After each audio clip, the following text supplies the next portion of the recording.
ముఖ్యమంత్రి రేవంత్ రెడ్డి పొద్దుటి నుండి అది గోల్కొండ కోట సాక్షిగా అబద్ధాలు, భద్రాచలం రాముని సాక్షిగా అవాస్తవాలు, వైరాలో జరిగిన మీటింగ్లో బూతులు మాట్లాడడం జరిగింది. ఆయన మాట్లాడిన తీరు చూస్తే సభ్య సమాజం మొత్తం కూడా తలదించుకుంటుంది. చాలామంది అధికారులు కూడా ఈయన చెప్తున్న అబద్ధాలను చూసి ముక్కున వేలేసుకుంటున్నారు. మేధావులైతే ఏంటి రాష్ట్రానికి పట్టిన ఈ చీడ ఏంది పీడ ఏంది అని చెప్పేసి కూడా బాధపడుతున్నారు. అన్ని విషయాల్లో అందరినీ అదిరించడం, బెదిరించడం, అబద్ధాలు చెప్పడం, అవాస్తవాలు చెప్పడం,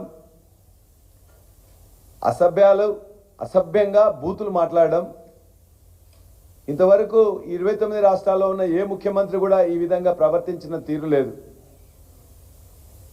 తెలుగు రాష్ట్రాల్లో కూడా ఏ ముఖ్యమంత్రి కూడా ఇంతవరకు ఇటువంటి చండాలమైన, నీచమైన, చిల్లర భాష మాట్లాడిన సందర్భాలు కూడా లేవు.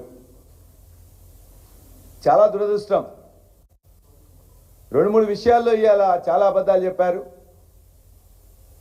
పొద్దున్నే మాట్లాడుతూ మళ్ళా 30,000 ఉద్యోగాలు ఇచ్చినామని చెప్పారు. 30,000 కదా, 3 ఉద్యోగాలు కూడా ఈ రాష్ట్రంలో ఉన్న యువతకు ఈ ప్రభుత్వం వచ్చిన 8 నెలల్లో ఇంతవరకు ఇవ్వలే. 30,000 ఉద్యోగాలు ఇచ్చిన చెప్పిన అన్ని కూడా గత ప్రభుత్వం కండక్ట్ చేసిన నోటిఫికేషన్ కానీ, ఇచ్చిన నోటిఫికేషన్ కానీ, కండక్ట్ చేసిన పరీక్ష కానీ, ఆ తర్వాత ఇచ్చిన ఫలితాలు ఎలక్షన్లు అడ్డు రావడం వల్ల తర్వాత ఇచ్చింది తప్ప పదే అవాస్తవాలు, అబద్ధాలు ఇంకా ప్రచారం చేస్తున్నారు. రెండవ అంశం, ఇవాళ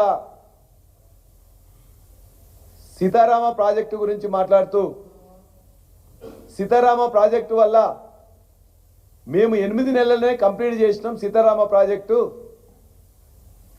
కాంగ్రెస్ ప్రభుత్వమే ఇంతకుముందు కూడా అన్ని కూడా కట్టింది. తెలంగాణలో కూడా బాక్రా నంగల్ ప్రాజెక్టు కట్టిందని కూడా చెప్తున్నారు ముఖ్యమంత్రి. ఇక మిగతా మంత్రులు అయితే ఒకరు 36% అయిందంటారు, ఒకరు 39% అయిందంటారు, ఒకరు అయిపోయిందని చెప్పేసి అంటారు.